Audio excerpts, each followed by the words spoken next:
Hey guys!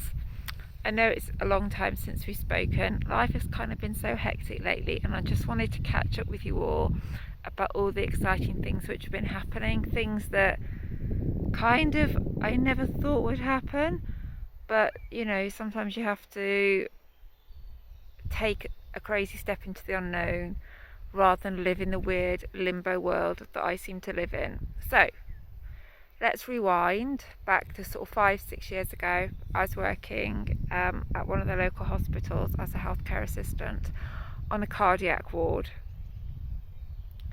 I just had major surgery for endometriosis, my third major, and I'd always wanted to return to hospital life, having worked as a healthcare assistant at my local hospital 18 years ago on a female stroke and rehab ward, and also on surgery.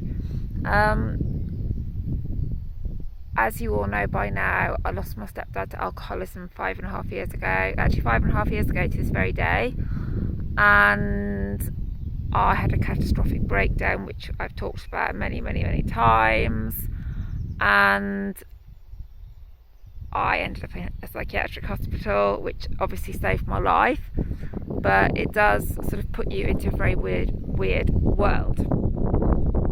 I returned home sort of after 6.5 months, and life was very different. I had been seriously unwell with anorexia. My BMI dropped to 12.5 and falling, and I was actually on the borderline of having to have an NG tube fitted because my weight was getting dangerously low, and I nearly died. So obviously it's quite scary, but when you're in that situation, you actually almost don't feel scared because you feel removed from that situation, if that makes sense, which probably doesn't. But when you're so ill physically and mentally, you sort of almost withdraw from yourself, withdraw from life, and you almost look down on yourself, as in on almost like a spiritual kind of plane. Not look down on yourself as in, oh, look at you down there. And when I was getting ready to be discharged from the psychiatric hospital, I had a couple of interviews at hospitals local to where I was in Stafford. I got offered jobs at both places, but unfortunately, various things happened, and I was unable to take the posts. And then you become very, what can I say? You become very institutionalized, isn't the right word, but you're at home, you feel safe, you have the bears. Obviously I didn't have my gorgeous little bed, and I still had Ro, but obviously I had tea, and you become very safe in that world, and the outside world begins to represent something very scary, and it's very unknown how it feels to actually be properly living in it. Yes, you're living, but you're probably existing more than living, if that makes sense. And I resigned myself to the fact that this was my life. From now until the day I died, this was my life, was being at home. Which, I was happy. I'd got my little tea at home, I'd got Ro, and obviously now I've got my gorgeous little bear. So it wasn't that I felt... I didn't feel unfulfilled, but I didn't feel fulfilled, but I felt safe. And safe was the overriding factor for everything else. Because for someone like me who has anorexia, borderline personality disorder, post-traumatic stress disorder, and bipolar type 2, the outside world can be very scary, and you get used to people looking down on you, like, oh, look at her, she doesn't work, oh, look at her, she has mental health issues, oh, look at her, she's crazy. And you get very worn down by this, and you get very sick and tired of people's judgments. Now obviously this year has been a massive change for everyone's lives, with COVID-19.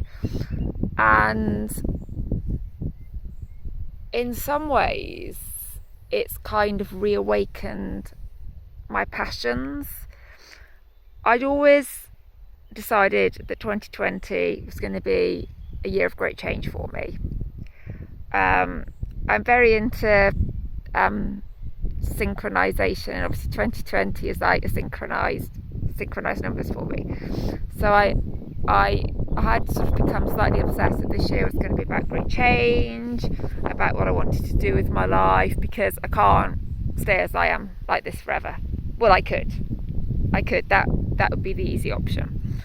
But looking back, and I was talking to a friend about it, I have spent 5 years doing exactly the same thing. Looking after T, looking after Ro, and then the bear, and that's it. I listen to some music, do some puzzles, go for a walk, but that's not how I want my life to be for the next 5 years. And when my stepdad died, I wrote a tribute booklet for him, and in it I wrote about how before I had my breakdown I had been accepted on my Access to Nursing course, because I've always dreamt of being a registered nurse or an operating department practitioner. And with coronavirus, and I know people have looked at me and thought I'm completely mad when I say this, but it actually reawakened my passion for wanting to help people. My late grandma was the most caring lady I've ever met. You know, someone I looked up to, and I still do, even though she's not with me anymore. And I have applied for lots of jobs back in hospitals, some local, some not so local, and I've been lucky enough to get offered a couple of posts, one of which I've turned down this morning because I didn't feel it was quite right for me. I've still got a couple more interviews, but my dream is still to be either an RGN or an ODP, and I've decided that this is my second chance in life. I could, as I said, shut myself away from the world like I have done for the last 5 years, but that's not really achieving what I want to achieve.